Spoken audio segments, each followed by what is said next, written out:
the Zipperfoot.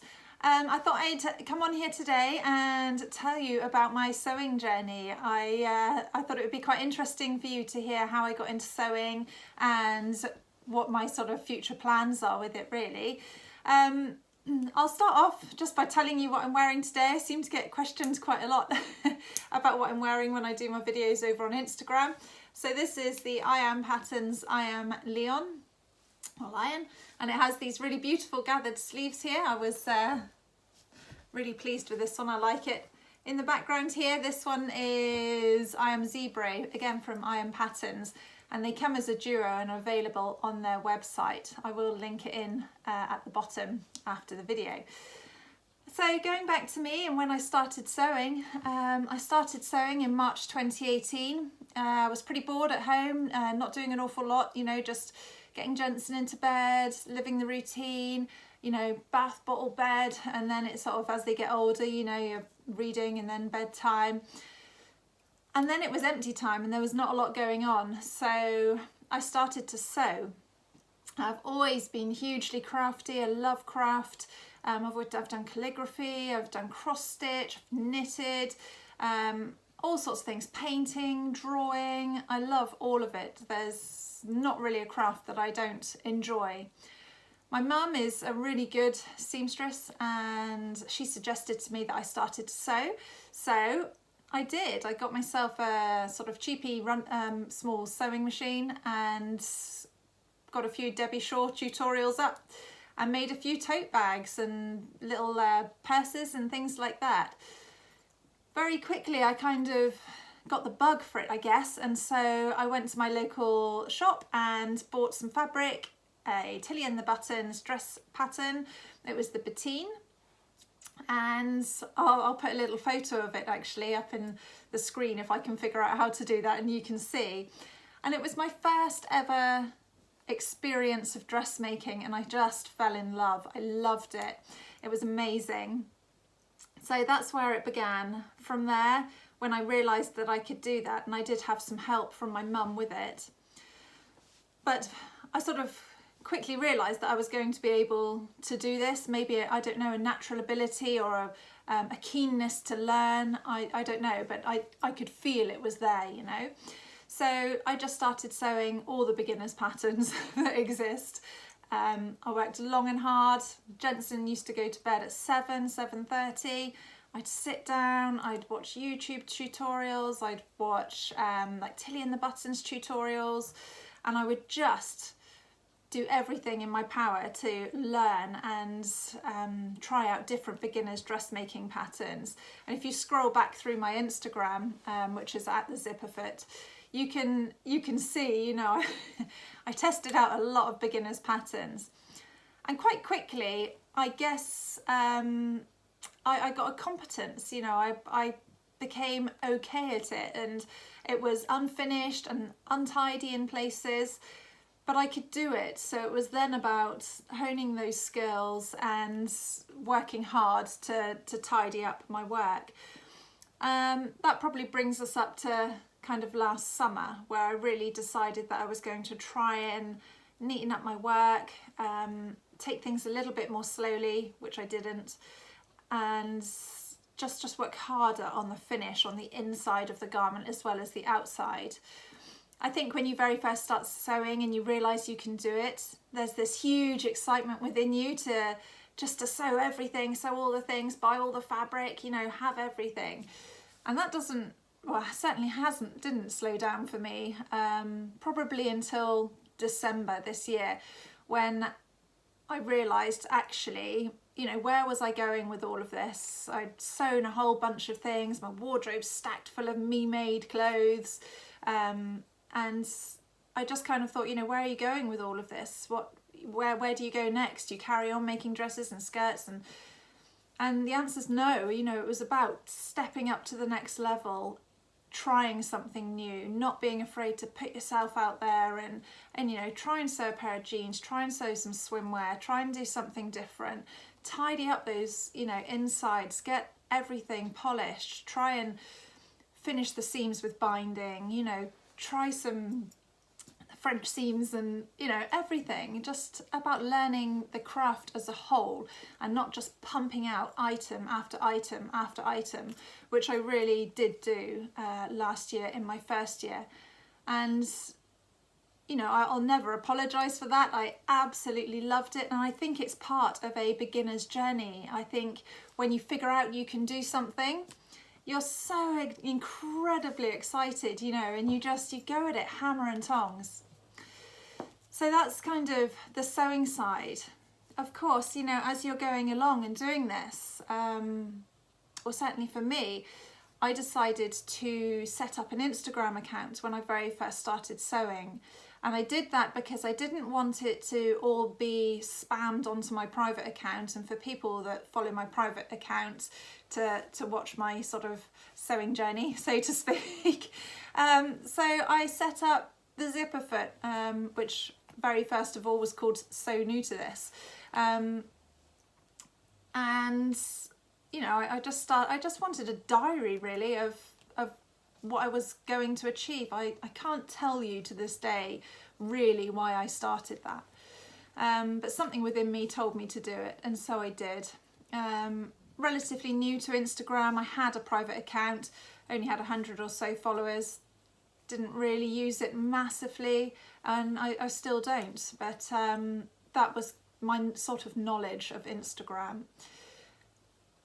Very, very quickly, with uploading all these different items of clothing, I started to get a following, and, you know, I can't explain it. It was quite just stunning. And you know, you just look and think, what's happening here? You know, 300, 400, 500.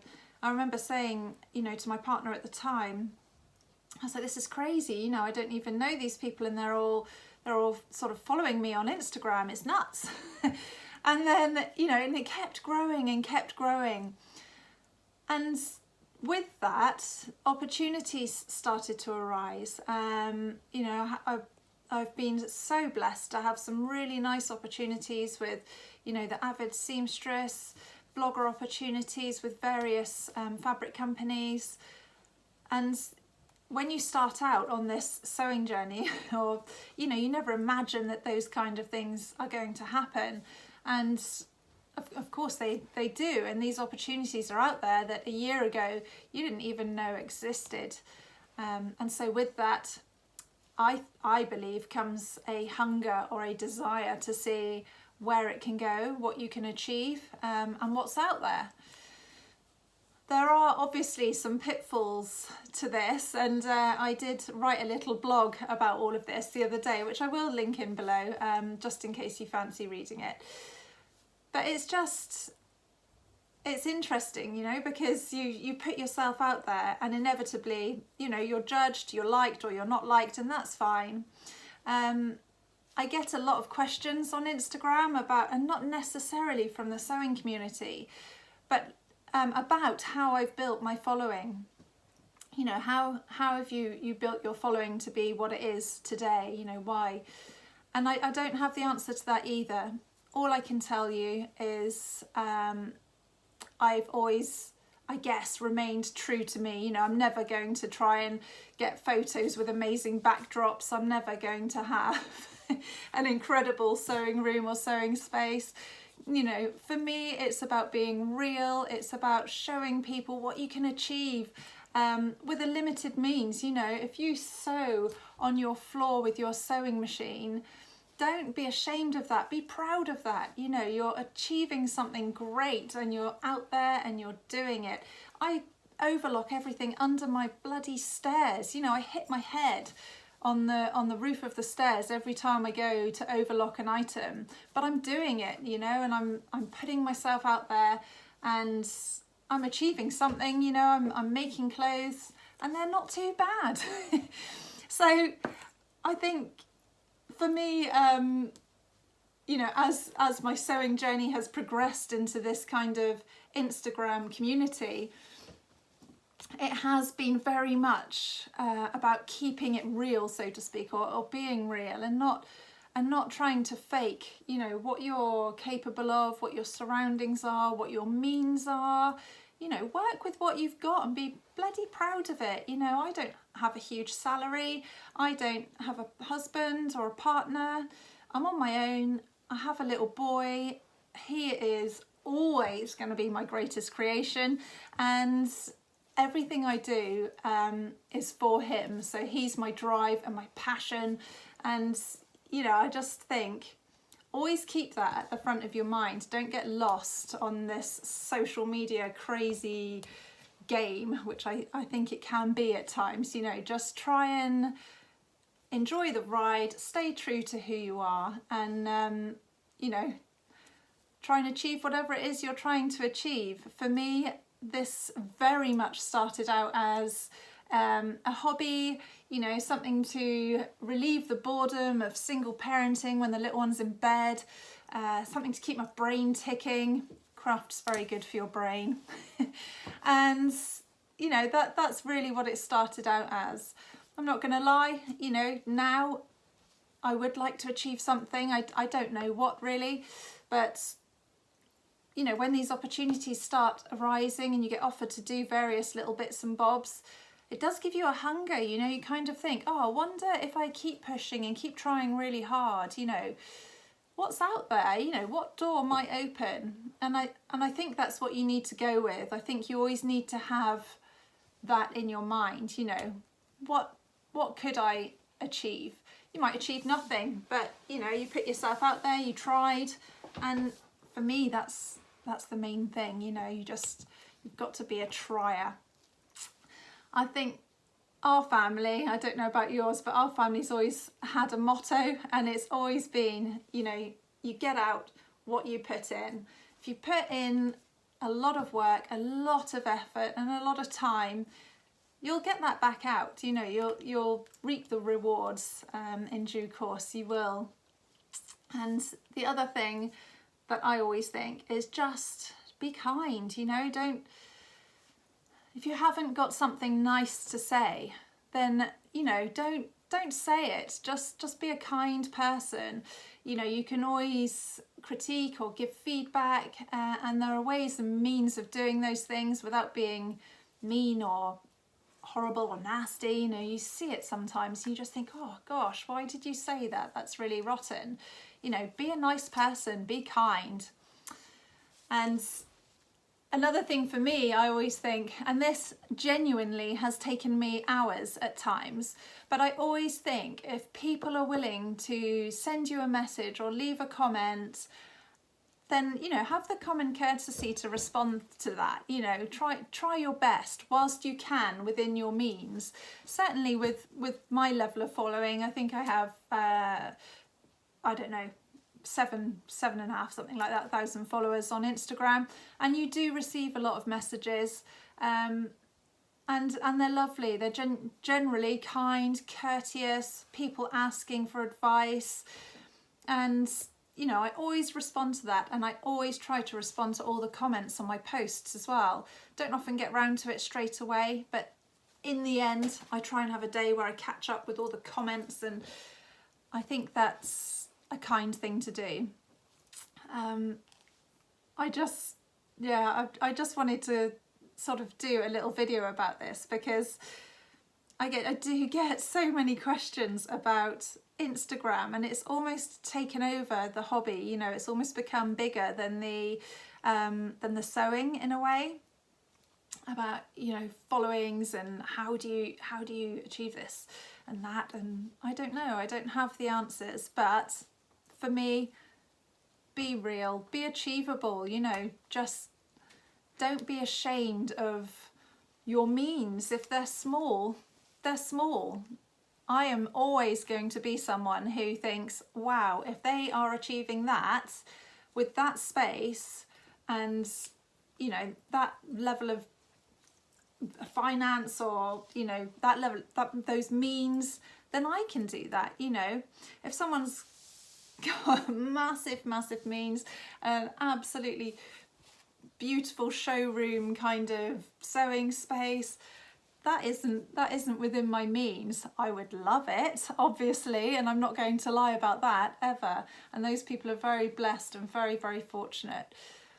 But but it's not within my means, you know, so I'm always going to try and be real about, you know, where I work, what I do, and hopefully you will be inspired. If you are limited to means such as mine, you will be inspired to try and, you know, pick up a hobby or pick up a craft and go for it and see what you can achieve, see where your little journey takes you.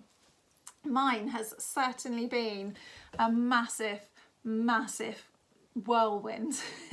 I've probably made the best thing that's probably come out of the whole of the last year.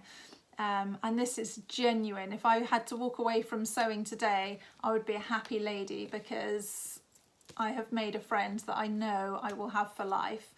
Carrie from Carrie Can Make It. And, you know, a year ago, I didn't even know she lived on this planet or existed. Now I can't imagine my life without the girl. We talk to each other every day. You know, we have a fun little Instagram page of our own over at Devon and Derby. You know, and that surely, if nothing else comes of all of this, isn't that what it's all about? You know, friendships, love, laughter. That's me, I'm sold. I'll do it, I'll put the hours in if I'm going to get that out of it every day of the week. Anyway, that's it really. I just thought I'd pop on and do this little video just to answer some of the questions, I guess, that I get about how I started sewing, why I started sewing, how I find Instagram, and how I got the following that I got, which I'm sorry I just don't have the answers to, but I'm entirely grateful, wholly grateful, and I absolutely love having that community to support me, encourage me, and to be part of, you know, to take part in it. It's really, really great. So that's it for today. I will catch up with you all again soon, no doubt. I've had some new fabrics arrive recently, so I want to get those out and think about what I'm going to make with them, and then maybe I will pop back on here and share with you what my next makes are. I'm beginning to feel spring here as the sun is beaming in through the window. So we're going to start heading back down to dresses again soon, skirts, florals. I can feel it all happening within me already. So I want to try out some new patterns as well, because I've got a bit tied in with a couple of patterns that I seem to use over and over. So I want to try some by hand London patterns. I want to try some of those because they have really, really beautiful stuff. I also want to try some more I am patterns, because I've only made these two jumpers and they are wonderful. You know, they fit like a glove, they're straightforward, the instructions are great. So I want to try a couple more of those. And what else was I thinking of? Oh, the Megan Nielsen darling dress. I've seen loads of people wearing it and I absolutely love it. So that is something else that I want to try, which I will do in the future. But I will pop back another time and talk about that. Take care everyone. Until the next time. Bye.